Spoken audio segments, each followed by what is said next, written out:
Hello good morning students. ਮੇਰਾ ਨਾਮ ਸੁਖਵਿੰਦਰ ਸਿੰਘ ਹੈ ਅਤੇ ਮੈਂ ਤੁਹਾਨੂੰ +1 ਅਰਥ ਸ਼ਾਸਤਰ ਦਾ ਵਿਸ਼ਾ ਟੀਚ ਕਰਾਂਗਾ। ਜਿਸ ਤਰ੍ਹਾਂ ਤੁਸੀਂ ਦੇਖ ਰਹੇ ਹੋ ਕਿ ਪਹਿਲਾ ਚੈਪਟਰ ਕਿਹੜਾ ਹੈ, ਅਰਥ ਸ਼ਾਸਤਰ ਕੀ ਹੈ। ਚੈਪਟਰ ਸ਼ੁਰੂ ਕਰਨ ਤੋਂ ਪਹਿਲਾਂ ਮੈਂ ਤੁਹਾਡੇ ਨਾਲ ਇੱਕ ਦੋ ਗੱਲ ਡਿਸਕਸ ਕਰਾਂਗਾ ਕਿ ਜਿਹੜੇ ਬੱਚੇ ਕੋਲ ਤਾਂ ਬੁੱਕਸ ਹੈਗੀਆਂ ਨੇ, ਠੀਕ ਹੈ, ਉਹ ਆਪਣੀ ਫਸਟ ਚੈਪਟਰ ਓਪਨ ਕਰ ਲੈਣ, ਅਤੇ ਜਿਨ੍ਹਾਂ ਬੱਚਿਆਂ ਕੋਲ ਬੁੱਕਸ ਨਹੀਂ ਹੈਗੀਆਂ ਉਹ ਫਿਲਹਾਲ ਦੀ ਘੜੀ ਅੰਡਰਸਟੈਂਡ ਕਰ ਲੈਣ, ਅਤੇ ਜਿਹੜੇ ਬੁੱਕਸ ਲੈਣਾ ਚਾਹੁੰਦੇ ਨੇ ਅਤੇ ਉਹ ਆਪਣੇ ਸਟੂਡੈਂਟ ਬੁੱਕ ਸ਼ਾਪ 'ਤੇ ਜਾ ਕੇ ਲੈ ਸਕਦੇ ਨੇ। ਜੇ ਉਹਨਾਂ ਕੋਲ ਹੈਗੀਆਂ ਨਾ ਤਾਂ ਉਹ ਤੁਹਾਨੂੰ ਉਦੋਂ ਉਸ ਟਾਈਮ ਦੇ ਦੇਣਗੇ, ਨਹੀਂ ਤਾਂ ਤੁਸੀਂ ਔਡਰ ਕਰ ਸਕਦੇ ਹੋ। ਸੋ ਫਸਟ ਚੈਪਟਰ ਆਪਾਂ ਡਿਸਕਸ ਕਰਾਂਗੇ ਅਰਥ ਸ਼ਾਸਤਰ ਕੀ ਹੈ। ਜਿੱਦਾਂ ਕਿ ਵਿਸ਼ੇ ਦਾ ਨਾਮ ਹੀ ਕੀ ਹੈ, ਅਰਥ ਸ਼ਾਸਤਰ, ਅਤੇ ਪਹਿਲਾ ਚੈਪਟਰ ਹੀ ਉਸੇ ਨਾਲ ਹੀ ਸੰਬੰਧਿਤ ਹੈ, ਅਰਥ ਸ਼ਾਸਤਰ ਕੀ ਹੈ। ਵਾਟ ਇਜ਼ ਇਕਨੋਮਿਕਸ, ਕੀ ਹੈ ਅਰਥ ਸ਼ਾਸਤਰ। ਅਰਥ ਸ਼ਾਸਤਰ ਦੇ ਵਿਗਿਆਨ ਵਿੱਚ ਹਰ ਵਿਸ਼ੇ ਦੀ ਤਰ੍ਹਾਂ ਮੁੱਢਲਾ ਪ੍ਰਸ਼ਨ ਇਹ ਉੱਠਦਾ ਹੈ ਕਿ ਅਰਥ ਸ਼ਾਸਤਰ ਕੀ ਹੈ, ਠੀਕ ਹੈ, ਅਤੇ ਇਸ ਵਿੱਚ ਕਿਸ ਵਿਸ਼ੇ ਦਾ ਅਧਿਐਨ ਕੀਤਾ ਜਾਂਦਾ ਹੈ। ਦੱਸਿਆ ਗਿਆ ਬੇਸਿਕਲੀ ਕਿ ਇਸ ਵਿੱਚ ਕਿਹੜਾ ਜਿਹੜਾ ਸਬਜੈਕਟ ਹੈ ਉਹਦੀ ਸਟੱਡੀ ਕੀਤੀ ਗਈ ਹੈ। ਇਸ ਪ੍ਰਸ਼ਨ ਦਾ ਉੱਤਰ ਬਹੁਤ ਸਰਲ ਹੈ। ਸਾਡੇ ਸਾਰਿਆਂ ਦਾ ਹਰ ਰੋਜ਼ ਦਾ ਅਨੁਭਵ ਹੈ, ਕਿ ਸਾਨੂੰ ਆਪਣੇ ਰੋਜ਼ਾਨਾ ਜੀਵਨ ਚਲਾਉਣ ਲਈ ਬਹੁਤ ਸਾਰੀ ਵਸਤੂਆਂ ਦੀ ਲੋੜ ਪੈਂਦੀ ਹੈ, ਜਿਵੇਂ ਖਾਣ ਲਈ ਭੋਜਨ, ਠੀਕ ਹੈ, ਪਹਿਨਣ ਲਈ ਕੱਪੜੇ, ਰਹਿਣ ਲਈ ਮਕਾਨ, ਪੜ੍ਹਨ ਲਿਖਣ ਲਈ ਬੁੱਕਸ, ਕਾਗਜ਼ ਕਲਮ, ਖੇਡਣ ਕੁੱਦਣ ਲਈ ਹਾਕੀ, ਫੁੱਟਬਾਲ, ਮਨੋਰੰਜਨ ਲਈ cinema, television, TV, VCR, DVD ਆਦਿ, ਅਤੇ ਬਿਮਾਰ ਹੋ ਜਾਣ 'ਤੇ ਦਵਾਈਆਂ, ਠੀਕ ਹੈ। ਹਰ ਮਨੁੱਖ ਨੂੰ ਅਨੇਕ ਵਸਤੂਆਂ ਅਤੇ ਸੇਵਾਵਾਂ ਦੀ ਲੋੜ ਹੁੰਦੀ ਹੈ। ਬੇਸਿਕਲੀ ਤੁਹਾਨੂੰ ਪੁੱਛ ਲਏ ਕਿ ਵਾਟ ਇਜ਼ ਇਕਨੋਮਿਕਸ, ਇਕਨੋਮਿਕਸ ਕੀ ਹੈ, ਤੁਸੀਂ ਕੀ ਜਵਾਬ ਦੇਣਾ ਹੈ ਕਿ ਅਰਥ ਸ਼ਾਸਤਰ। ਆਪਣੀ ਭਾਸ਼ਾ 'ਚ ਕਿੱਦਾਂ ਕਹਿ ਸਕਦੇ ਹੋ ਤੁਸੀਂ, ਦੇਖੋ ਅਰਥ ਸ਼ਾਸਤਰ ਉਹ ਹੈ ਜਿਸ ਵਿੱਚ ਖਾਣ ਲਈ ਭੋਜਨ, ਪਹਿਨਣ ਲਈ ਕੱਪੜੇ, ਰਹਿਣ ਲਈ ਮਕਾਨ, ਅਤੇ ਪੜ੍ਹਨ ਅਤੇ ਲਿਖਣ ਲਈ ਕਿਤਾਬਾਂ ਅਤੇ ਕਾਗਜ਼ ਕਲਮ ਦੀ ਸਾਨੂੰ ਲੋੜ ਪੈਂਦੀ ਹੈ, ਅਤੇ ਜਦੋਂ ਅਸੀਂ ਬਿਮਾਰ ਹੋ ਜਾਂਦੇ ਹਾਂ ਤਾਂ ਸਾਨੂੰ ਦਵਾਈਆਂ ਦੀ ਲੋੜ ਪੈਂਦੀ ਹੈ। ਮਤਲਬ ਕਿ ਹਰ ਇੱਕ ਮਨੁੱਖ ਜਿਹੜਾ ਵੇ ਉਸ ਨੂੰ ਅਨੇਕ ਵਸਤੂਆਂ ਅਤੇ ਸੇਵਾਵਾਂ ਦੀ ਲੋੜ ਹੁੰਦੀ ਹੈ। ਉਹ ਕਿਉਂ ਲੋੜ ਹੁੰਦੀ, ਕਿਉਂਕਿ ਇਹਨਾਂ ਲੋੜਾਂ ਦੀ ਪੂਰਤੀ ਤੋਂ ਬਿਨਾਂ ਮਨੁੱਖ ਦਾ ਇਸ ਸੰਸਾਰ ਵਿੱਚ ਜੀਵਨ ਸੰਭਵ ਹੋ ਜਾਂਦਾ ਹੈ। ਕਹਿਣ ਦਾ ਭਾਵ ਕਿ ਜੇਕਰ ਸਾਨੂੰ ਖਾਣ ਲਈ ਭੋਜਨ ਨਹੀਂ ਮਿਲੇਗਾ, ਪਹਿਨਣ ਲਈ ਕੱਪੜੇ ਨਹੀਂ ਮਿਲਣਗੇ, ਠੀਕ ਹੈ, ਮਨੋਰੰਜਨ ਲਈ ਸਿਨੇਮਾ ਨਹੀਂ ਮਿਲੇਗਾ, ਠੀਕ ਹੈ, ਜਦੋਂ ਅਸੀਂ ਬਿਮਾਰ ਹੋ ਜਾਂਦੇ ਹਾਂ ਤਾਂ ਸਾਨੂੰ ਦਵਾਈਆਂ ਨਹੀਂ ਮਿਲਣਗੀਆਂ, ਅਤੇ ਉਸ ਤੋਂ ਬਿਨਾਂ ਕੀ ਹੋ ਸਕਦਾ, ਸਾਡਾ ਜੀਵਨ ਜਿਹੜਾ ਮਤਲਬ ਕਿ ਸਾਡਾ ਜੀਵਨ ਪੱਧਰ ਨੂੰ ਜਿਉਣਾ ਜਿਹੜਾ ਆਪਣੇ ਆਪ ਨੂੰ ਔਖਾ ਹੋ ਸਕਦਾ ਹੈ। ਇਸ ਕਰਕੇ ਸਾਨੂੰ ਆਪਣੇ ਜੀਵਨ ਨੂੰ ਜਿਉਣ ਲਈ ਸਾਨੂੰ ਇਹਨਾਂ ਚੀਜ਼ਾਂ ਦੀ ਬਹੁਤ ਜ਼ਿਆਦਾ ਨੀਡ ਹੁੰਦੀ ਹੈ। ਨੀਡ ਮੀਨਸ ਕਿ ਲੋੜ ਬਹੁਤ ਜ਼ਿਆਦਾ ਹੁੰਦੀ ਹੈ। ਜਦੋਂ ਕਿਸੇ ਮਨੁੱਖ ਨੂੰ, ਅੱਗੇ ਆਪਾਂ ਰੀਡ ਕਰਾਂਗੇ, ਜਦੋਂ ਕਿਸੇ ਮਨੁੱਖ ਨੂੰ ਇੱਛਤ ਵਸਤੂ ਮਿਲ ਜਾਂਦੀ ਹੈ ਅਤੇ ਉਸ ਨੂੰ ਸੁੱਖ ਅਤੇ ਸੰਤੋਖ ਮਿਲ ਜਾਂਦਾ ਹੈ, ਪਰ ਜੇ ਕਦੇ ਮਨੁੱਖ ਨੂੰ ਇਹਨਾਂ ਦੀ ਕਮੀ ਅਨੁਭਵ ਹੁੰਦੀ ਤਾਂ ਉਸ ਨੂੰ ਬਹੁਤ ਦੁੱਖ ਸਹਿਣਾ ਪੈਂਦਾ ਹੈ। ਕਹਿਣ ਦਾ ਭਾਵ ਇਹ ਲੈਣ ਦਾ ਕੀ ਮਤਲਬ ਹੈ ਕਿ ਜਦੋਂ ਕਿਸੇ ਮਨੁੱਖ ਨੂੰ ਇੱਛਤ ਵਸਤੂ ਮਿਲ ਜਾਂਦੀ ਹੈ, ਮੰਨ ਲਓ ਕਿਸੇ ਦੀ ਨੀਡ ਸੀ ਕਿ ਮੈਂ ਆਪਣੀ ਮਤਲਬ ਕਿ ਆਪਣੀ ਡਿਜ਼ਾਇਰ, ਮੈਨੂੰ ਆਪਣੀ ਲੋੜ ਪੂਰੀ ਕਰਨ ਲਈ ਬਾਈਕ ਚਾਹੀਦੀ ਹੈ, ਤਾਂ ਉਹ ਕੀ ਹੁੰਦਾ ਹੈ, ਖੁਸ਼ ਹੋ ਜਾਂਦਾ ਕਿ ਮੈਨੂੰ ਘਰਦਿਆਂ ਨੇ ਬਾਈਕ ਲੈ ਕੇ ਦਿੱਤੀ ਹੈ ਜੀ, ਗੱਡੀ ਲੈ ਕੇ ਦਿੱਤੀ ਹੈ ਜੀ। ਲੋੜ ਪੈਂਦੀ ਜੇ ਕਿਸੇ ਬੱਚੇ ਨੂੰ ਮੋਬਾਈਲ ਫੋਨ ਮਿਲ ਜਾਂਦਾ ਤਾਂ ਉਹ ਵੀ ਬੱਚਾ ਬਹੁਤ ਖੁਸ਼ ਹੁੰਦਾ ਕਿ ਹਾਂ ਵੀ ਮੈਨੂੰ ਜੋ ਮੈਂ ਆਪਣੇ ਪੇਰੈਂਟਸ ਕੋ ਮਤਲਬ ਕਿ ਚੀਜ਼ ਮੰਗੀ ਸੀ ਕਿ ਮੈਨੂੰ ਉਹ ਬਹੁਤ ਟਾਈਮ ਨਾਲ ਮਿਲ ਗਈ, ਅਤੇ ਬੱਚਾ ਕੀ ਹੁੰਦਾ ਹੈ, ਖੁਸ਼ ਹੋ ਜਾਂਦਾ ਹੈ। ਪਰ ਜੇ ਉਹਦੇ ਓਪੋਜ਼ਿਟ ਜਾਈਏ ਤਾਂ ਜੇ ਕਦੇ ਮਨੁੱਖ ਨੂੰ ਇਹਨਾਂ ਦੀ ਕਮੀ ਅਨੁਭਵ ਹੁੰਦੀ ਹੈ, ਮੰਨ ਲਓ ਜੇ ਪੇਰੈਂਟਸ ਕਹਿ ਰਹੇ ਨੇ ਕਿ ਬੱਚਾ ਨਹੀਂ ਮੇਰੇ ਕੋਲ ਮੋਬਾਈਲ ਫੋਨ ਹਲੇ ਨਹੀਂ ਹੈਗਾ, ਮੇਰੇ ਕੋਲ ਇੰਨੇ ਪੈਸੇ ਨਹੀਂ ਹੈਗੇ, ਤੂੰ ਹਲੇ ਥੋੜ੍ਹਾ ਹੈਂਡਲ ਕਰ ਲਾ, ਤਾਂ ਬੱਚਾ ਕੀ ਕਰਦਾ ਹੈ, ਉਹਦੇ 'ਤੇ ਬਹੁਤ ਉਹਨੂੰ ਦੁੱਖ ਸਹਿਣਾ ਪੈਂਦਾ ਹੈ, ਠੀਕ ਹੈ ਜੀ।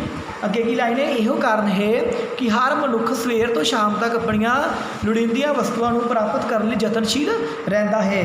ਕਹਿਣ ਦਾ ਭਾਵ ਹੈ ਕਿ ਆਪਣੇ ਸੁੱਖ ਅਤੇ ਸੰਤੋਖ, ਸੁੱਖ ਜਿਹੜੇ ਮਤਲਬ ਕਿ ਸੁੱਖ ਲੈਣੀ ਜਿਨ੍ਹਾਂ ਚੀਜ਼ਾਂ ਦੀ ਲੋੜ ਹੁੰਦੀ ਹੈ, ਉਹਨਾਂ ਵਸਤੂਆਂ ਨੂੰ ਪ੍ਰਾਪਤ ਕਰਨ ਲਈ ਮਨੁੱਖ ਕੀ ਕਰਦਾ ਹੈ, ਸਵੇਰ ਤੋਂ ਸ਼ਾਮ ਤੱਕ ਕੋਈ ਨਾ ਕੋਈ ਹੀਲਾ ਵਸੀਲਾ ਕਰਦਾ ਰਹਿੰਦਾ ਹੈ। ਜਿੱਦਾਂ ਦੇਖਦੇ ਹਾਂ ਕਿ ਪੇਰੈਂਟਸ ਸਾਡੇ ਕੀ ਕਰਦੇ ਨੇ ਕਿ ਹਰ ਇੱਕ ਕੰਮ ਕਰਦੇ ਨੇ ਕਿ ਅਸੀਂ ਆਪਣੇ ਬੱਚੇ ਦੀ ਕੀ ਕਰ ਸਕੀਏ, ਡਿਜ਼ਾਇਰ, ਨੀਡਸ, ਲੋੜਾਂ ਜਿਹੜੀਆਂ ਇੱਛਾ ਪੂਰੀ ਕਰ ਸਕੀਏ, ਠੀਕ ਹੈ ਜੀ। ਅੱਗੇ ਨਾਲ ਹੀ ਮੈਂ ਰੀਡ ਕਰਾਂਗਾ।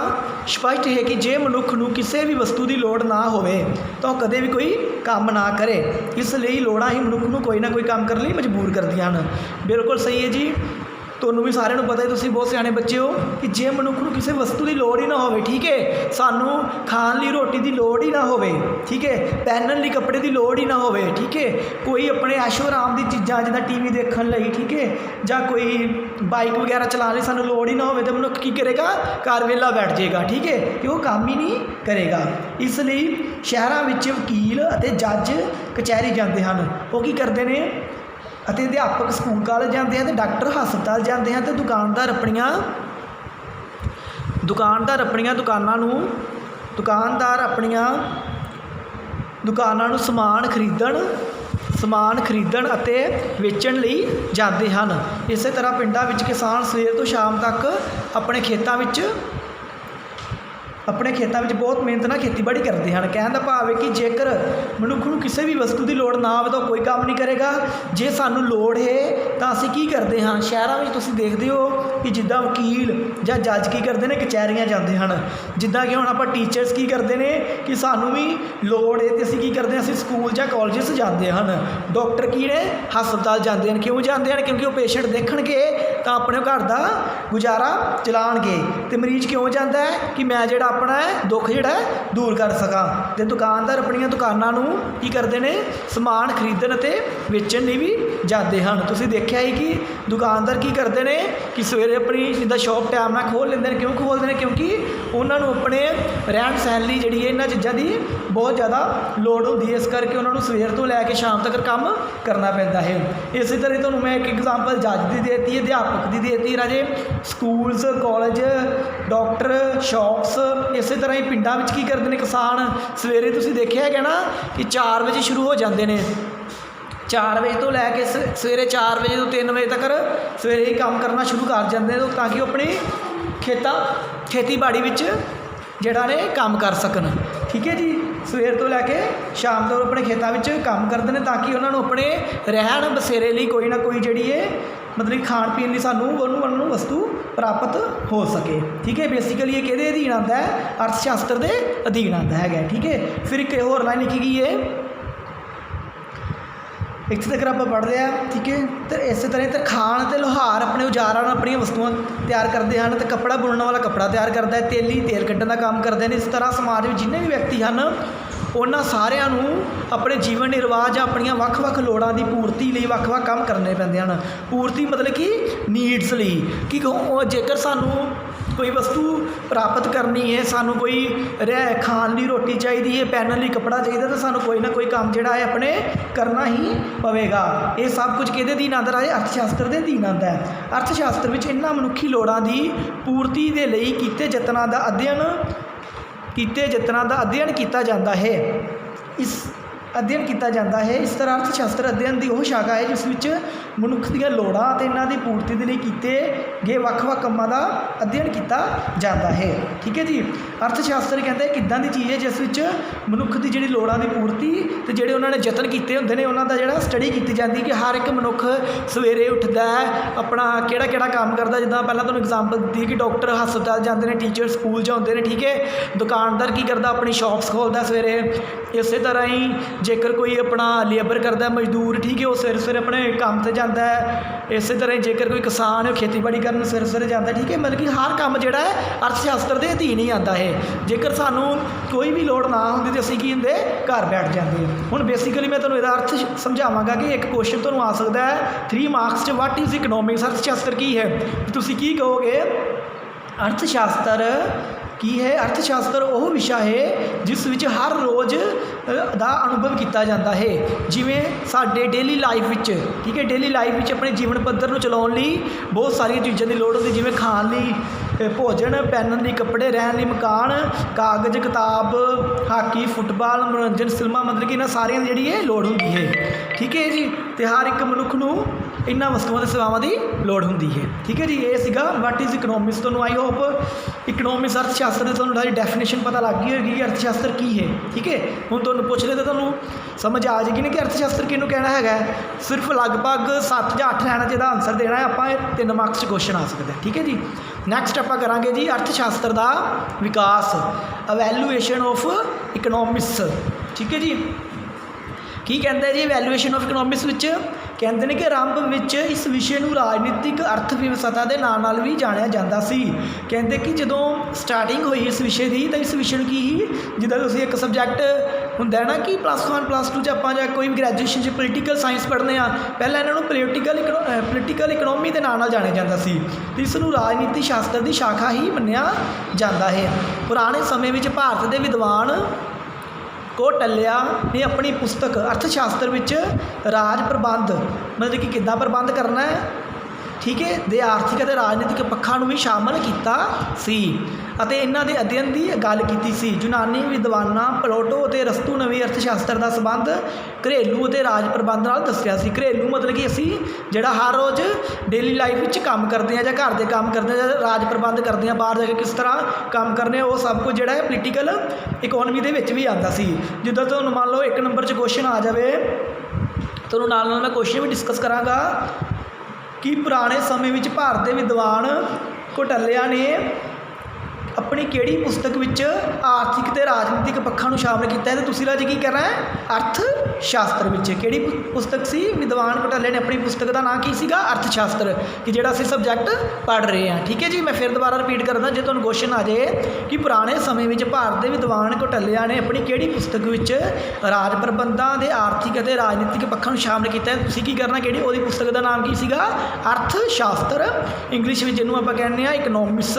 ਠੀਕ ਹੈ ਜੀ, ਨੈਕਸਟ ਆਪਾਂ ਕਰਾਂਗੇ ਅਰਥ ਸ਼ਾਸਤਰ ਦੀ ਪਰਿਭਾਸ਼ਾ। ਠੀਕ ਹੈ ਜੀ, ਅਰਥ ਸ਼ਾਸਤਰ ਦੀ ਵੈਸੇ ਤਾਂ ਬਹੁਤ ਸਾਰੇ ਅਰਥ ਸ਼ਾਸਤਰੀ ਹੋਏ ਨੇ ਜਿਨ੍ਹਾਂ ਨੇ ਵੱਖ-ਵੱਖ ਪਰਿਭਾਸ਼ਾਵਾਂ ਦਿੱਤੀਆਂ ਨੇ। ਜਿੱਦਾਂ ਸਭ ਤੋਂ ਪਹਿਲਾਂ ਪਰਿਭਾਸ਼ਾ ਦਿੱਤੀ ਜੀ ਐਡਮ ਸਮਿਥ ਨੇ। ਠੀਕ ਹੈ ਜੀ, ਐਡਮ ਸਮਿਥ ਵੀ ਜਿਹੜਾ ਇੱਕ ਅਰਥ ਸ਼ਾਸਤਰੀ ਹੋਇਆ, ਉਹਨਾਂ ਨੇ ਕਿਹਾ ਕਿ ਆਧੁਨਿਕ ਅਰਥ ਸ਼ਾਸਤਰ ਦਾ ਪਿਤਾਮਾ ਕਿਹਾ ਜਾਂਦਾ ਹੈ।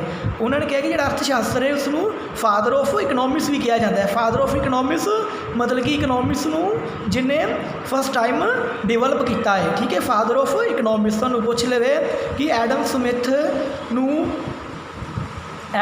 ਨੂੰ ਕੀ ਕਿਹਾ ਜਾਂਦਾ ਹੈ, ਕਿਹੜੇ ਨਾਂ ਨਾਲ ਜਾਣਿਆ ਜਾਂਦਾ, ਤੁਸੀਂ ਕੀ ਕਹਿਣਾ? ਆਧੁਨਿਕ ਮਤਲਬ ਕਿ ਆਧੁਨਿਕ ਅਰਥ ਸ਼ਾਸਤਰ ਦਾ ਪਿਤਾਮਾ ਫਾਦਰ ਆਫ ਇਕਨੋਮਿਕਸ ਕਿਹਾ ਜਾਂਦਾ ਹੈ। ਆਧੁਨਿਕ ਜਿਹੜਾ ਹੁਣ ਟਾਈਮ ਜਿਹੜਾ ਪਹਿਲਾ ਟਾਈਮ ਚੱਲ ਰਿਹਾ ਖਤਮ ਹੋ ਗਿਆ। ਠੀਕ ਹੈ, ਉਹਦੇ ਵਿੱਚ ਕੀ ਕਿਹਾ ਜਾਂਦਾ ਸੀ ਇਹਨਾਂ ਨੂੰ? Father of economics. ਇਹਨਾਂ ਤੋਂ ਬਾਅਦ ਵਾਲੇ ਅਰਥ ਸ਼ਾਸਤਰੀਆਂ ਨੇ ਐਡਮ ਸਮਿਥ ਦੇ ਵਿਚਾਰ ਨਾਲ ਮੇਲ ਖਾਧੇ ਕਿ ਜੋ ਮਤਲਬ ਕਿ ਐਡਮ ਸਮਿਥ ਕਹਿ ਰਹੇ ਸੀ ਕਿ ਜੋ ਵੀ ਆਪਣੇ ਵਿਚਾਰ ਉਹਨਾਂ ਨੇ ਪੇਸ਼ ਕੀਤੇ ਐਡਮ ਸਮਿਥ ਉਹਨਾਂ ਨੇ, ਉਹਨਾਂ ਵਿਚਾਰਾਂ ਦੇ ਮੇਲ ਖਾਂਦੇ ਹੋਏ ਬਹੁਤ ਸਾਰੇ ਅਰਥ ਸ਼ਾਸਤਰ ਦੀ ਪਰਿਭਾਸ਼ਾ ਦੇ ਰੂਪ ਵਿੱਚ ਵਿਅਕਤ ਕੀਤੇ। ਇਹਨਾਂ ਅਰਥ ਸ਼ਾਸਤਰੀਆਂ ਵਿੱਚ JBC ਵਾਕਰ, JS ਮਿਲ ਅਤੇ ਸੀਨੀਅਰ ਆਦਿ ਸ਼ਾਮਲ ਸਨ। ਠੀਕ ਹੈ, ਕਿ ਜੋ ਆਪਣੇ ਐਡਮ ਸਮਿਥ ਉਹਨਾਂ ਨੇ ਵਿਚਾਰ ਪੇਸ਼ ਕੀਤੇ ਇਕਨੋਮਿਕਸ ਦੇ ਪ੍ਰਤੀ, ਅਤੇ ਉਹ ਸਾਰੇ ਵਿਚਾਰਾਂ ਨੂੰ ਬਾਕੀ ਵੀ ਜਿਹੜੇ ਉਹਨਾਂ ਦੇ ਸਾਥੀ ਸੀਗੇ ਜਿੱਦਾਂ JBC ਵਾਕਰ, JS ਮਿਲ ਅਤੇ ਸੀਨੀਅਰ ਆਦਿ ਸ਼ਾਮਲ ਸਨ।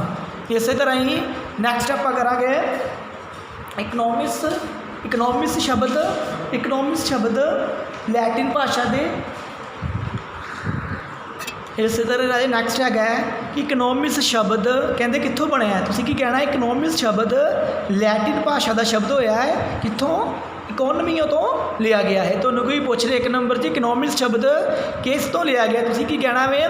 ਮੇਨ ਸ਼ਬਦ ਯਾਦ ਰੱਖ ਲਓ। ਇਕਨੋਮਿਕਸ ਸ਼ਬਦ ਲੈਟਿਨ ਭਾਸ਼ਾ ਦੇ ਸ਼ਬਦ ਇਕੋਨਮੀ ਤੋਂ ਲਿਆ ਗਿਆ ਹੈ। ਠੀਕ ਹੈ ਜੀ, ਇਸੇ ਤਰ੍ਹਾਂ ਹੀ ਅਰਥ ਸ਼ਾਸਤਰ ਨੂੰ ਕੋਈ ਸਭ ਨੂੰ ਸਵੀਕਾਰਕ ਪਰਿਭਾਸ਼ਾ ਨਹੀਂ ਹੈ। ਸਧਾਰਨ ਲੋਕਾਂ ਦਾ ਮੰਨਣਾ ਹੈ ਕਿ ਅਰਥ ਸ਼ਾਸਤਰ ਧਨ ਦਾ ਵਿਗਿਆਨ ਹੈ, ਪਰ ਇਹ ਸੱਚ ਨਹੀਂ ਹੈ। ਕਈ ਲੋਕ ਕੀ ਮੰਨਦੇ ਨੇ ਕਿ ਅਰਥ ਸ਼ਾਸਤਰ ਜਿਹੜਾ ਸਿਰਫ ਧਨ ਨਾਲ ਹੀ ਸੰਬੰਧਿਤ ਹੈ, ਪਰ ਇਹ ਸੱਚ ਨਹੀਂ ਹੈ। ਧਨ ਨਾਲ ਸੰਬੰਧਿਤ ਨਹੀਂ ਹੈਗਾ, ਇਹ ਬਾਕੀ ਕੰਮਾਂ ਨਾਲ ਵੀ ਸੰਬੰਧਿਤ ਹੈ।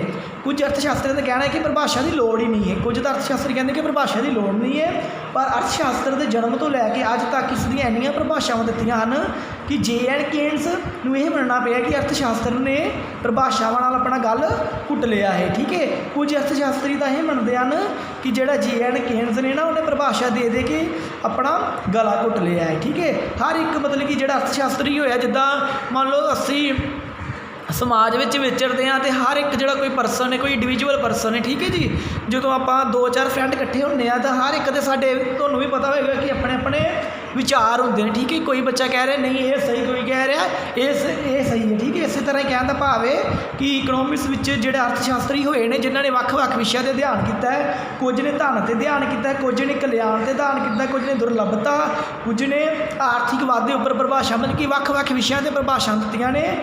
ਉਹਨਾਂ ਨੇ ਵੱਖ-ਵੱਖ ਚੀਜ਼ਾਂ ਨੂੰ ਠੀਕ ਮੰਨਿਆ। ਠੀਕ ਹੈ ਜੀ, ਇੱਥੇ ਤੱਕ ਹੋ ਗਿਆ। ਅੱਗੇ ਆਪਾਂ ਕਰਾਂਗੇ ਕਿ ਅਰਥ ਸ਼ਾਸਤਰ ਦੀਆਂ, ਇੱਥੋਂ ਸ਼ੁਰੂ ਕਰਾਂਗੇ, ਇੱਥੇ ਟਿਕ ਲਾ ਕੇ ਇਹ ਬਾਕੀ ਪਰਿਭਾਸ਼ਾ ਦਿੱਤੀ ਤੁਸੀਂ ਰੀਡ ਕਰ ਲਿਓ ਆਪਣੀ ਬੁੱਕਸ ਤੋਂ। ਮੈਂ ਅੱਗੇ ਨੈਕਸਟ ਕਰਾਂਗਾ ਕਿ ਅਰਥ ਸ਼ਾਸਤਰ ਦੀਆਂ ਪਰਿਭਾਸ਼ਾਵਾਂ ਨੂੰ ਹੇਠ ਲਿਖੇ ਵਰਗਾਂ ਵਿੱਚ ਵੰਡ ਸਕਦੇ ਹੋ। ਕਿ ਮਤਲਬ ਕਹਿਣ ਦਾ ਭਾਵ ਕਿ ਅਰਥ ਸ਼ਾਸਤਰ ਵਿੱਚ ਹੋਰ ਕਿਹੜੀਆਂ ਪਰਿਭਾਸ਼ਾਵਾਂ ਦਿੱਤੀਆਂ ਗਈਆਂ ਹਨ। ਜਿੱਦਾਂ ਫਸਟ ਪਰਿਭਾਸ਼ਾ ਦਿੱਤੀ ਗਈ ਵੈਲਥ ਬੇਸਡ ਡੈਫੀਨੇਸ਼ਨ, ਧਨ ਉੱਪਰ ਆਧਾਰਿਤ ਪਰਿਭਾਸ਼ਾ। ਠੀਕ ਹੈ, ਜਿੱਦਾਂ ਕਿ JN ਕੇਨਸ ਨੇ ਕਿਹੜੀ ਪਰਿਭਾਸ਼ਾ ਦਿੱਤੀ ਸੀਗੀ? ਕਈਆਂ ਨੇ ਪਰਿਭਾਸ਼ਾ ਦਿੱਤੀ ਸੀ JN ਕੇਨਸ ਨੇ। ਕਈ ਸਧਾਰਨ ਲੋਕ ਤਾਂ ਇਹ ਮੰਨਦੇ ਸੀ ਕਿ ਜਿਹੜੀ ਧਨ ਉੱਪਰ ਆਧਾਰਿਤ ਪਰਿਭਾਸ਼ਾ ਜਿਹੜੀ ਉਹਨੂੰ ਹੀ ਮੰਨਿਆ ਸੀ, ਪਰ ਇਹ ਸੱਚ ਨਹੀਂ ਕਿ ਹੋਰ ਵੀ ਇਹਦੇ ਨਾਲ ਸੰਬੰਧਿਤ ਪਰਿਭਾਸ਼ਾ ਜਿੱਦਾਂ ਕਲਿਆਣ ਉੱਪਰ ਆਧਾਰਿਤ ਪਰਿਭਾਸ਼ਾ ਵੀ ਹੈਗੀ ਹੈ। ਠੀਕ ਹੈ, ਇਸ ਤਰ੍ਹਾਂ ਦੁਰਲਭਤਾ ਉੱਪਰ ਆਧਾਰਿਤ, ਫਿਰ ਆਰਥਿਕ ਵਾਧੇ ਉੱਪਰ ਆਧਾਰਿਤ। ਠੀਕ ਹੈ ਜੀ, ਠੀਕ ਹੈ, welfare, scarcity based definition, economics growth based definition. ਇਹ ਜਿਹੜੀਆਂ 4 ਡੈਫੀਨੇਸ਼ਨ ਨੇ ਰਾਏ, ਇਹਨੂੰ ਆਪਾਂ 1 ਬਾਏ 1 ਐਕਸਪਲੇਨ ਕਰਾਂਗੇ। ਇਸੇ ਤਰ੍ਹਾਂ ਪਹਿਲੀ ਡੈਫੀਨੇਸ਼ਨ ਕੀ ਸੀਗੀ, ਧਨ ਉੱਪਰ ਆਧਾਰਿਤ ਪਰਿਭਾਸ਼ਾ। ਦੇਖੋ ਕਿੱਦਾਂ ਕਰਨਾ ਇਹਨੂੰ ਆਪਾਂ। ਧਨ ਉੱਪਰ ਆਧਾਰਿਤ ਪਰਿਭਾਸ਼ਾ ਕਿਹਦੀ ਹੈ ਜੀ? ਐਡਮ ਸਮਿਥ ਨੇ ਸਭ ਤੋਂ ਪਹਿਲਾਂ ਵੈਲਥ ਆਫ ਨੇਸ਼ਨਸ ਨਾਂ ਦੀ ਪੁਸਤਕ 1776 ਈਸਵੀ ਵਿੱਚ ਲਿਖੀ ਅਤੇ ਇਸ ਵਿੱਚ ਅਰਥ ਵਿਵਸਥਾ ਦੀ ਪਰਿਭਾਸ਼ਾ ਦਿੱਤੀ। ਠੀਕ ਹੈ, ਕਹਿਣ ਦਾ ਭਾਵ ਕਿ ਐਡਮ ਸਮਿਥ ਜਿਹੜੇ ਇੱਕ ਅਰਥ ਸ਼ਾਸਤਰੀ ਹੋਏ ਨੇ, ਉਹਨਾਂ ਨੇ ਸਭ ਤੋਂ ਪਹਿਲਾਂ ਕਿਹੜੀ ਪੁਸਤਕ ਲਿਖੀ? ਤੁਹਾਨੂੰ ਕੁਐਸਚਨ ਆ ਸਕਦਾ ਹੈ ਕਿ ਐਡਮ ਸਮਿਥ ਨੇ ਸਭ ਤੋਂ ਪਹਿਲਾਂ ਕਿਹੜੀ ਪੁਸਤਕ ਲਿਖੀ ਅਤੇ ਉਹਨੇ ਕਿਹੜੇ ਸੰਨ ਵਿੱਚ ਲਿਖੀ? ਤੁਸੀਂ ਕੀ ਕਹੋਗੇ? ਐਡਮ ਸਮਿਥ ਨੇ ਸਭ ਤੋਂ ਪਹਿਲਾਂ ਕਿਹੜੀ ਪੁਸਤਕ ਲਿਖੀ ਸੀਗੀ? ਵੈਲਥ ਆਫ ਨੇਸ਼ਨ, ਇੰਗਲਿਸ਼ ਕਹਿ ਸਕਦੇ ਹੋ ਵੈਲਥ ਆਫ ਨੇਸ਼ਨ ਨਾਂ ਦੀ ਪੁਸਤਕ ਕਿਹੜੇ ਸੰਨ ਵਿੱਚ ਲਿਖੀ ਸੀ? 1776 ਈਸਵੀ ਵਿੱਚ ਲਿਖੀ ਅਤੇ ਇਸ ਵਿੱਚ ਅਰਥ ਵਿਵਸਥਾ ਦੀ ਪਰਿਭਾਸ਼ਾ ਦਿੱਤੀ ਕਿ ਸਾਡੇ ਦੇਸ਼ ਦੀ ਅਰਥ ਵਿਵਸਥਾ ਬਾਰੇ ਚਾਨਣਾ ਪਾਇਆ। ਠੀਕ ਹੈ, ਕਿ ਸਾਡੇ ਦੇਸ਼ ਦੀ ਅਰਥ ਵਿਵਸਥਾ ਕਿਸ ਤਰ੍ਹਾਂ ਚੱਲ ਰਹੀ ਹੈ, ਜਿਸ ਦੇ ਕਾਰਨ ਉਹਨਾਂ ਨੂੰ ਅੱਜ ਵੀ ਅਰਥ ਸ਼ਾਸਤਰ ਦੇ ਪਿਤਾਮਾ ਦੀ ਪਦਵੀ ਰਾਹੀਂ ਮਾਣ ਬਖਸ਼ਿਆ। ਠੀਕ ਹੈ, ਕਹਿਣ ਦਾ ਭਾਵ ਕਿ ਉਹਨਾਂ ਨੂੰ ਅੱਜ ਵੀ ਅਰਥ ਸ਼ਾਸਤਰ ਦੇ ਪਿਤਾਮਾ ਦੇ ਤੌਰ 'ਤੇ ਜਾਣਿਆ ਜਾਂਦਾ ਹੈ। ਇਸ ਪੁਸਤਕ ਵਿੱਚ ਉਹਨਾਂ ਨੇ ਇਹ ਵਿਚਾਰ ਪ੍ਰਗਟ ਕੀਤੇ ਕਿ ਅਰਥ ਸ਼ਾਸਤਰ ਵਿੱਚ ਰਾਸ਼ਟਰਾਂ ਦੀ ਸੰਪਤੀ ਦੇ ਕਾਰਨ ਅਤੇ ਸਰੂਪਾਂ ਦੀ ਛਾਣਬੀਣ ਕੀਤੀ ਜਾਂਦੀ ਹੈ। ਰਾਸ਼ਟਰ, ਕਿਸੇ ਵੀ ਰਾਸ਼ਟਰ ਦੀ ਸੰਪਤੀ ਹੋਵੇ, ਠੀਕ ਹੈ, ਚਾਹੇ ਉਹ ਭਾਰਤ ਦੇਸ਼, ਚਾਹੇ ਉਹ ਹੋਰ ਦੇਸ਼ ਨੇ, ਉਹਨਾਂ ਦੀ ਸੰਪਤੀ ਦੇ ਜਿਹੜੇ ਉਹਨਾਂ ਦੇ ਕਿਹੜੇ ਕਾਰਨਾਂ ਦੀ ਸੰਪਤੀ ਦੀ, ਠੀਕ ਹੈ, ਉਹਨਾਂ ਨੇ ਕਾਰਨਾਂ ਦੀ ਵਿਆਖਿਆ ਕੀਤੀ ਅਤੇ ਉਹਨਾਂ ਦੇ ਸਰੂਪਾਂ ਦੀ ਛਾਣਬੀਣ ਕੀਤੀ ਕਿ ਕਿਸ ਤਰ੍ਹਾਂ ਸਾਡਾ ਦੇਸ਼, ਜਿੱਦਾਂ ਸਾਡਾ ਭਾਰਤ ਦੇਸ਼ ਕਿਸ ਤਰ੍ਹਾਂ ਜਿਹੜਾ ਵੇ ਡਿਵੈਲਪ ਹੋ ਸਕਦਾ ਹੈ। ਠੀਕ ਹੈ, ਵੱਖ-ਵੱਖ ਰਾਸ਼ਟਰ, ਮਤਲਬ ਕਿ ਵੱਖ-ਵੱਖ ਜਿਹੜੇ ਰਾਸ਼ਟਰਾਂ ਨਾਲ ਸੰਬੰਧਿਤ ਦੇਸ਼ ਆ ਰਹੇ ਨੇ। ਇਸੇ ਤਰ੍ਹਾਂ ਹੀ ਇੱਕ ਜਿੱਦਾਂ ਹੁਣ ਤੁਸੀਂ ਪੜ੍ਹੀ ਹੈ ਕਿ ਐਡਮ ਸਮਿਥ ਨੇ ਸਭ ਤੋਂ ਪਹਿਲਾਂ ਵੈਲਥ ਸਪੇਸ ਦਿੱਤੀ। ਇਸੇ ਤਰ੍ਹਾਂ ਹੀ ਇੱਕ ਹੋਰ ਡੈਫੀਨੇਸ਼ਨ ਐਡਮ ਸਮਿਥ ਨੇ ਆਖਿਆ ਸੀ, ਇਹ ਤੁਸੀਂ ਯਾਦ ਰੱਖਣਾ ਰਾਜੇ, ਇੱਕ ਮਿੰਟ ਮੈਂ ਜੋ। ਇਸੇ ਤਰ੍ਹਾਂ ਐਡਮ ਸਮਿਥ ਨੇ ਕੀ ਕਿਹਾ ਸੀਗਾ? ਅਰਥ ਸ਼ਾਸਤਰ ਕੀ ਹੈ? ਧਨ ਦਾ ਵਿਗਿਆਨ ਹੈ। ਠੀਕ ਹੈ, ਤੁਹਾਨੂੰ ਕੁਐਸਚਨ ਆ ਰਿਹਾ ਅਰਥ ਸ਼ਾਸਤਰ ਦੇ ਧਨ ਉੱਪਰ ਆਧਾਰਿਤ ਪਰਿਭਾਸ਼ਾ ਦਿਓ। ਪਹਿਲਾਂ ਆਪਾਂ ਅਰਥ ਸ਼ਾਸਤਰ ਦਾ ਜਿਹੜਾ ਮੀਨਿੰਗ ਦਿੱਤਾ ਸੀ ਸਾਰਾ ਲਿਖ ਲੈਣਾ। ਠੀਕ ਹੈ, ਅਰਥ ਸ਼ਾਸਤਰ ਧਨ ਉੱਪਰ ਆਧਾਰਿਤ ਪਰਿਭਾਸ਼ਾ, ਉਸ ਤੋਂ ਬਾਅਦ ਅਰਥ ਸ਼ਾਸਤਰ ਕੀ ਹੈ ਅਤੇ ਉਹਦੇ ਨਾਲ ਸੰਬੰਧਿਤ ਡੈਫੀਨੇਸ਼ਨ ਕੀ ਹੈ। ਐਡਮ ਸਮਿਥ ਨੇ ਕੀ ਕਿਹਾ ਸੀਗਾ? ਅਰਥ ਸ਼ਾਸਤਰ ਧਨ ਦਾ ਵਿਗਿਆਨ ਹੈ। ਕੀ ਕਹਿਣਾ? Economics is the science of wealth. ਜਦੋਂ ਆਪਾਂ ਰਾਜੇ ਡੈਫੀਨੇਸ਼ਨ ਲਿਖਣੀ ਹੈ, ਇਹਦਾ ਇੱਕ ਪ੍ਰੋਪਰ ਵੇ ਹੈ ਕਿ ਇਹਨੂੰ ਆਪਾਂ ਇਨਵਾਈਟਡ ਕੋਮਿਆਂ ਵਿੱਚ ਬੰਦ ਕਰਨਾ ਹੈ। ਇਨਵਾਈਟਡ ਕੋਮਿਆਂ ਵਿੱਚ ਕਿਉਂ ਬੰਦ ਕਰਨਾ? ਕਿਉਂਕਿ ਜਿਹੜੀ ਡੈਫੀਨੇਸ਼ਨਸ ਹੁੰਦੀਆਂ ਨੇ ਉਹ ਆਪਾਂ ਸੇਮ ਲਿਖਣੀਆਂ ਹੁੰਦੀਆਂ, ਚ ਆਪਾਂ ਆਪਣੇ ਕੋਲ ਗੱਪ ਨਹੀਂ ਮਾਰ ਸਕਦੇ। ਬਾਕੀ ਤਾਂ ਆਪਾਂ ਕੁਝ ਲਿਖ ਸਕਦੇ ਹਾਂ ਕਿ ਭਾਰਤ ਵਿੱਚ ਕਿੱਦਾਂ ਦੇਸ਼ ਡਿਵੈਲਪ ਹੋਇਆ, ਕੀ ਕਰ ਸਕਦੇ ਹਾਂ। ਠੀਕ ਹੈ, ਪਰ ਜਿਹੜੀ ਡੈਫੀਨੇਸ਼ਨ ਹੁੰਦੀਆਂ ਉਹ ਟੂ ਦਾ ਪੁਆਇੰਟ ਹੋਣੀ ਚਾਹੀਦੀ ਹੈ। ਟੂ ਦਾ ਪੁਆਇੰਟ ਦਾ ਮਤਲਬ ਕਿ ਉਹਨੂੰ ਆਪਾਂ ਇਨਵਾਈਟਡ ਕੋਮੇ ਨਾਲ ਬੰਦ ਕਰ ਦੇਣਾ ਹੈ। ਜਿੱਦਾਂ ਐਡਮ ਸਮਿਥ ਨੇ ਕਿਹੜੀ ਡੈਫੀਨੇਸ਼ਨ ਕੀਤੀ ਤੁਸੀਂ ਲਰਨ ਕਰ ਸਕਦੇ ਹੋ ਮੇਰੇ ਨਾਲ ਹੀ, economics is the science of wealth. ਠੀਕ ਹੈ ਜੀ, ਇਹ ਕਿਹਦੀ ਡੈਫੀਨੇਸ਼ਨ ਸੀਗੀ? ਐਡਮ ਸਮਿਥ ਨੇ। ਚਲੋ ਜੀ, ਇਹ ਤਾਂ ਇੱਥੇ ਤਾਂ ਕਲੀਅਰ। ਅੱਗੋਂ ਵੀ ਇਸੇ ਤਰ੍ਹਾਂ ਡੈਫੀਨੇਸ਼ਨ ਦਿੱਤੀਆਂ ਹੋਈਆਂ, ਤੁਸੀਂ ਰੀਡ ਕਰ ਸਕਦੇ ਹੋ ਖੁਦ। ਹੁਣ ਆਪਾਂ ਅੱਗੇ ਕਰਾਂਗੇ ਧਨ ਉੱਪਰ ਆਧਾਰਿਤ, ਠੀਕ ਹੈ, ਪਰਿਭਾਸ਼ਾ। ਅੱਗੇ ਆਪਾਂ ਪੜ੍ਹਿਆ ਸੀ ਪਹਿਲਾ ਨੰਬਰ ਧਨ ਉੱਪਰ ਆਧਾਰਿਤ ਪਰਿਭਾਸ਼ਾ। ਹੁਣ ਆਪਾਂ ਨੈਕਸਟ ਪੜ੍ਹਾਂਗੇ ਧਨ ਉੱਪਰ ਆਧਾਰਿਤ ਪਰਿਭਾਸ਼ਾ ਦੀਆਂ ਵਿਸ਼ੇਸ਼ਤਾਵਾਂ। ਸਭ ਤੋਂ ਆਪਾਂ ਹੁਣ ਕੀ ਪੜ੍ਹ ਚੁੱਕੇ ਹਾਂ ਪਹਿਲੇ ਪਾਠ 'ਚ ਕਿ ਧਨ ਉੱਪਰ ਆਧਾਰਿਤ ਪਰਿਭਾਸ਼ਾ ਕਿਹਨੇ ਦਿੱਤੀ ਸੀ? ਐਡਮ ਸਮਿਥ ਨੇ। ਠੀਕ ਹੈ ਜੀ, ਐਡਮ ਸਮਿਥ ਕਿਹਨੇ ਦਿੱਤੀ ਸੀ? ਸਭ ਤੋਂ ਪਹਿਲਾਂ ਵੈਲਥ ਆਫ ਨੇਸ਼ਨਾਂ ਦੀ ਪੁਸਤਕ, ਜਿਹੜੀ ਕਿ 1776 ਵਿੱਚ ਲਿਖੀ ਗਈ। ਠੀਕ ਹੈ ਜੀ, ਅਤੇ ਇਸ ਦੇ ਪਿਤਾਮਾ ਜਿਹੜੇ ਉਹਨਾਂ ਨੂੰ ਹੀ ਆਪਣੇ ਐਡਮ ਸਮਿਥ ਜੀ ਨੂੰ ਹੀ ਮੰਨਿਆ ਗਿਆ ਸੀ। ਇਸ ਤੋਂ ਬਾਅਦ ਉਹਨਾਂ ਦੀ ਆਪਾਂ ਇੱਕ ਡੈਫੀਨੇਸ਼ਨ ਰੀਡ ਕਰ ਲਈ ਕਿ ਇਕਨੋਮਿਕਸ ਕੀ ਹੈ? Is the science of wealth. ਇਸੇ ਤਰ੍ਹਾਂ ਹੀ ਇੱਕ ਆਪਾਂ ਹੋਰ ਡੈਫੀਨੇਸ਼ਨ ਕਰ ਲੈਂਦੇ ਹਾਂ, ਅਰਥ ਸ਼ਾਸਤਰ ਉਹ ਵਿਗਿਆਨ ਹੈ ਜਿਹੜਾ ਧਨ ਜਾਂ ਸੰਪਤੀ ਦੀ ਵਿਵੇਚਨਾ ਕਰਦਾ ਹੈ। ਮਤਲਬ ਕਿ economics is the science which treats of wealth. ਇਹ ਵੀ ਇੱਕ ਡੈਫੀਨੇਸ਼ਨ ਆਪਾਂ ਯਾਦ ਕਰ ਲੈਣੀ ਹੈ। ਇਸ ਤੋਂ ਬਾਅਦ ਆਪਾਂ ਇਹਦਾ ਪੜ੍ਹਾਂਗੇ ਕਿ ਧਨ ਉੱਪਰ ਆਧਾਰਿਤ ਪਰਿਭਾਸ਼ਾ ਦੀਆਂ ਵਿਸ਼ੇਸ਼ਤਾਵਾਂ। ਠੀਕ ਹੈ ਜੀ, ਕਿਸੇ ਦੀਆਂ ਮੰਨ ਲਓ ਕੋਈ ਵੀ ਆਪਾਂ ਚੀਜ਼ ਕਰਨੇ ਆ, ਉਹਦੀਆਂ ਐਡਵਾਂਟੇਜਿਸ ਵੀ ਹੁੰਦੀਆਂ ਅਤੇ ਡਿਸਐਡਵਾਂਟੇਜਿਸ ਵੀ ਹੁੰਦੀਆਂ। ਮਤਲਬ ਕਿ ਐਡਮ ਸਮਿਥ ਜੀ ਨੇ ਜੋ ਆਪਣੇ ਵਿਚਾਰ ਪੇਸ਼ ਕੀਤੇ ਸੀ ਉਹਨਾਂ ਨਾਲ ਸੰਬੰਧਿਤ ਕੁਝ ਤਾਂ ਕਰੈਕਟਰਿਸਟਿਕ, ਮਤਲਬ ਕਿ ਕੁਝ ਵਿਸ਼ੇਸ਼ਤਾਵਾਂ ਰਹੀਆਂ, ਐਡਵਾਂਟੇਜਿਸ ਰਹੀਆਂ। ਠੀਕ ਹੈ, ਅਤੇ ਕੁਝ ਜਿਹੜੇ ਹੋਏ ਸੀ, ਮਤਲਬ ਕਿ ਕੁਝ ਜਿਹੜੇ ਹੋਏ ਸੀ ਆਪਣੇ अर्थ शास्त्री होए सी उन्होंने ਉਹੀ ਚੀਜ਼ਾਂ ਨੂੰ ਕੀ ਕੀਤਾ ਸੀ ਕ੍ਰਿਟੀਸਾਈਜ਼ ਵੀ ਕੀਤਾ ਸੀ ਮਤਲਬ ਕਿ ਉਹਨਾਂ ਨੇ ਉਹਨੇ ਕ੍ਰਿਟਿਸਿਜ਼ਮ ਕੀਤਾ ਸੀ। ਪਹਿਲਾਂ ਆਪਾਂ ਪੜਾਂਗੇ ਧਨ ਉੱਪਰ ਆਧਾਰਿਤ ਪਰਿਭਾਸ਼ਾ ਦੀਆਂ ਮੁੱਖ ਵਿਸ਼ੇਸ਼ਤਾਵਾਂ। ਦੇਖੋ ਜੀ ਕੀ ਨੇ ਉਪਰੋਕਤ ਪਰਿਭਾਸ਼ਾਵਾਂ ਦੇ ਅਧਿਐਨ ਤੋਂ ਇਹ ਸਪਸ਼ਟ ਹੋ ਜਾਂਦਾ ਹੈ ਕਿ ਪ੍ਰਾਚੀਨ ਅਰਥ ਸ਼ਾਸਤਰੀ ਅਨੁਸਾਰ ਅਰਥ ਸ਼ਾਸਤਰ ਦਾ ਕੇਂਦਰ ਬਿੰਦੂ ਹੈ। ਪ੍ਰਾਚੀਨ ਜਿਹੜਾ ਪੁਰਾਣਾ ਸਮਾਂ ਸੀ, ਠੀਕ ਹੈ। ਇਹਨਾਂ ਪਰਿਭਾਸ਼ਾਵਾਂ ਦੇ ਅਨੁਸਾਰ ਅਰਥ ਸ਼ਾਸਤਰ ਦਾ ਅਧਿਐਨ ਮਤਲਬ ਕਿ ਸਟੱਡੀ ਜਿਹੜੀ ਸੀ ਕੇਵਲ ਉਹਨਾਂ ਮਨੁੱਖਾਂ ਤੱਕ ਸੀਮਿਤ ਸੀ ਜੋ ਸਿੱਧੇ ਰੂਪ ਨਾਲ ਧਨ ਨਾਲ ਜੁੜੀ ਕਿਸੇ ਕਿਰਿਆ ਉਤਪਾਦਨ ਕੋਈ ਵੀ ਕਿਰਿਆ ਕਰਦੇ ਨੇ, ਜਿੱਦਾਂ ਪ੍ਰੋਡਕਸ਼ਨ ਲੈਣ ਦੇਣ ਕਰਨਾ, ਉਪਭੋਗ ਕਰਨਾ, ਕੰਜ਼ਿਊਮਰ, ਠੀਕ ਹੈ। ਕਹਿੰਦੇ ਉਪਭੋਗ ਕੀ ਹੁੰਦਾ ਕੋਈ ਵਸਤੂਆਂ ਖਰੀਦਣੀਆਂ ਅਤੇ ਵੇਚਣੀਆਂ, ਵਟਾਂਦਰਾ ਅਤੇ ਵੰਡ, ਠੀਕ ਹੈ। ਪਹਿਲੇ ਕਿਸਮ ਵਿੱਚ ਕੀ ਹੁੰਦਾ ਸੀ ਵਟਾਂਦਰਾ, ਕੋਈ ਵੀ ਪਹਿਲਾਂ ਜਿਹੜਾ ਸੀਗਾ ਵਟਾਂਦਰਾ ਵਸਤੂ ਵਟਾਂਦਰਾ ਕੀਤਾ ਜਾਂਦਾ ਸੀ, ਠੀਕ ਹੈ। ਜੇ ਮੈਂ ਉਹਨੂੰ ਇੱਕ ਪੈਨ ਦੇ ਤਾ ਅਤੇ ਉਹਨੇ ਵੀ ਮੈਨੂੰ ਵਸਤੂ ਦੇ ਬਦਲੇ ਕੋਈ ਕਾਪੀ ਦੇ ਦਿੱਤੀ, ਉਹ ਕੀ ਹੁੰਦਾ ਸੀਗਾ ਵਸਤੂ ਵਟਾਂਦਰਾ, ਠੀਕ ਹੈ। ਧਨ ਉੱਪਰ ਆਧਾਰਿਤ ਪਰਿਭਾਸ਼ਾ ਦੀਆਂ ਮੁੱਖ ਵਿਸ਼ੇਸ਼ਤਾਵਾਂ ਹੇਠ ਲਿਖੀਆਂ ਹਨ। ਪਹਿਲੀ ਕਿਹੜੀ ਵਿਸ਼ੇਸ਼ਤਾ ਹੈ ਧਨ ਅਰਥ ਸ਼ਾਸਤਰ ਦਾ ਕੇਂਦਰ ਬਿੰਦੂ ਹੈ, ਠੀਕ ਹੈ ਜੀ। ਪਹਿਲੀ ਕਿਹੜੀ ਹੈ ਧਨ ਅਰਥ ਸ਼ਾਸਤਰ ਦਾ ਕੇਂਦਰ ਬਿੰਦੂ ਹੈ। ਸਾਰੇ ਪ੍ਰਾਚੀਨ ਅਰਥ ਸ਼ਾਸਤਰੀਆਂ ਅਨੁਸਾਰ ਧਨ ਨੂੰ ਅਰਥ ਸ਼ਾਸਤਰ ਦੀ ਸ਼ੁਰੂਆਤ ਅੰਤ ਅਤੇ ਕੇਂਦਰ ਬਿੰਦੂ ਮੰਨਿਆ ਜਾਂਦਾ ਹੈ। ਸਾਰੇ ਅਰਥ ਸ਼ਾਸਤਰੀ ਕਿਹੜੇ ਨੇ ਅਰਥ ਸ਼ਾਸਤਰ ਨੂੰ ਧਨ ਨੂੰ ਅਰਥ ਸ਼ਾਸਤਰ ਦੀ ਸ਼ੁਰੂਆਤ, ਇਹਦੀ ਸ਼ੁਰੂਆਤ ਕਦੋਂ ਹੋਈ ਤੈਨੂੰ ਜਿਹੜਾ ਸੈਂਟਰ ਮਿਡ ਪੁਆਇੰਟ ਮੰਨਿਆ ਜਾਂਦਾ ਸੀ, ਠੀਕ ਹੈ। ਕਿ ਜਿਹੜੇ ਸਭ ਤੋਂ ਪਹਿਲਾਂ ਜਿਹੜੀ ਸ਼ੁਰੂਆਤ ਹੋਈ ਧਨ ਉੱਪਰ ਹੀ ਆਧਾਰਿਤ ਨਾ ਧਨ ਉੱਪਰ ਆਧਾਰਿਤ ਹੀ ਉਸ ਨਾਲ ਸੰਬੰਧਿਤ ਜਿਹੜੀ ਸੀ ਸ਼ੁਰੂਆਤ ਹੋਈ। ਉਹਨਾਂ ਦਾ ਮੰਨਣਾ ਹੈ ਕਿ ਅਰਥ ਸ਼ਾਸਤਰ ਦਾ ਵਿਸ਼ਾ ਧਨ ਦਾ ਅਧਿਐਨ ਹੈ। ਕਿ ਐਡਮ ਸਮਿਥ ਜੀ ਮੰਨਦੇ ਹਨ ਕਿ ਜਿਹੜਾ ਅਰਥ ਸ਼ਾਸਤਰ ਦਾ ਵਿਸ਼ਾ ਉਹ ਕਿਹਦੇ ਨਾਲ ਸੰਬੰਧਿਤ ਕੇਵਲ ਪੈਸੇ ਨਾਲ ਹੀ ਸੰਬੰਧਿਤ ਹੈ। ਧਨ ਹੀ ਮਨੁੱਖੀ ਜੀਵਨ ਦਾ ਮੁੱਖ ਉਦੇਸ਼ ਅਤੇ ਸਾਧਨ ਦੋਵੇਂ ਹੈ। ਕਿ ਕਹਿੰਦੇ ਜਿਹੜਾ ਪੈਸਾ ਹੈ ਸਾਡੇ ਕੋਲ ਧਨ ਹੈ ਉਹੀ ਮਨੁੱਖੀ ਜੀਵਨ ਦਾ ਮੁੱਖ ਉਦੇਸ਼ ਅਤੇ ਸਾਧਨ ਹੈ। ਬੇਸਿਕਲੀ ਦੇਖਿਆ ਜਾਵੇ ਤਾਂ ਕੁਝ ਤਾਂ ਗੱਲ 'ਚ ਸੱਚ ਵੀ, ਜੇਕਰ ਸਾਡੇ ਕੋਲ ਪੈਸਾ ਹੀ ਨਾ ਹੋਵੇਗਾ ਤਾਂ ਅਸੀਂ ਕੋਈ ਵੀ ਕੰਮ ਨਹੀਂ ਕਰ ਪਾਵਾਂਗੇ, ਠੀਕ ਹੈ। ਧਨ ਹੀ ਇਸ ਕਰਕੇ ਐਡਮ ਸਮਿਥ ਜੀ ਕਹਿੰਦੇ ਨੇ ਕਿ ਉਹ ਪੈਸਾ ਹੀ ਹੈ ਜੋ ਮਨੁੱਖੀ ਜੀਵਨ ਦਾ ਮੁੱਖ ਉਦੇਸ਼ ਹੈ।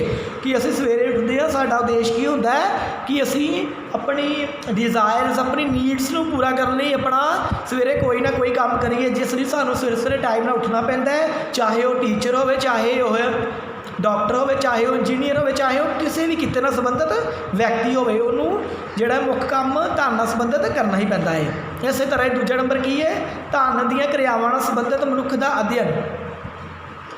ਪ੍ਰਾਚੀਨ ਅਰਥ ਸ਼ਾਸਤਰੀ ਅਰਥ ਸ਼ਾਸਤਰ ਦੇ ਅਧਿਐਨ ਨੂੰ ਕੇਵਲ ਉਹਨਾਂ ਮਨੁੱਖਾਂ ਤੱਕ ਸੀਮਿਤ ਰੱਖਦੇ ਹਨ ਜਿਨ੍ਹਾਂ ਮਨੁੱਖਾਂ ਦਾ ਸੰਬੰਧ ਪ੍ਰਤੱਖ ਰੂਪ ਨਾਲ ਧਨ ਦੀ ਉਤਪਤੀ, ਉਪਭੋਗ, ਵਟਾਂਦਰਾ ਅਤੇ ਵੰਡ ਨਾਲ ਹੈ, ਠੀਕ ਹੈ ਜੀ।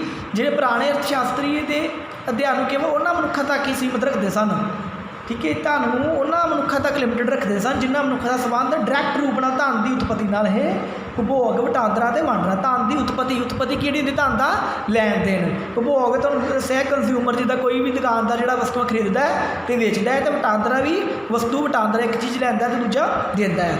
ਜਿਨ੍ਹਾਂ ਵਿਅਕਤੀਆਂ ਦਾ ਇਹਨਾਂ ਨਾਲ ਸੰਬੰਧ ਨਹੀਂ ਹੁੰਦਾ ਉਹ ਅਰਥ ਸ਼ਾਸਤਰ ਦੇ ਦੇ ਖੇਤਰ ਵਿੱਚ ਨਹੀਂ ਆਉਂਦੇ, ਜਿਵੇਂ ਸਾਧੂ ਸੰਨਿਆਸੀ ਆਦਿ, ਠੀਕ ਹੈ ਜੀ।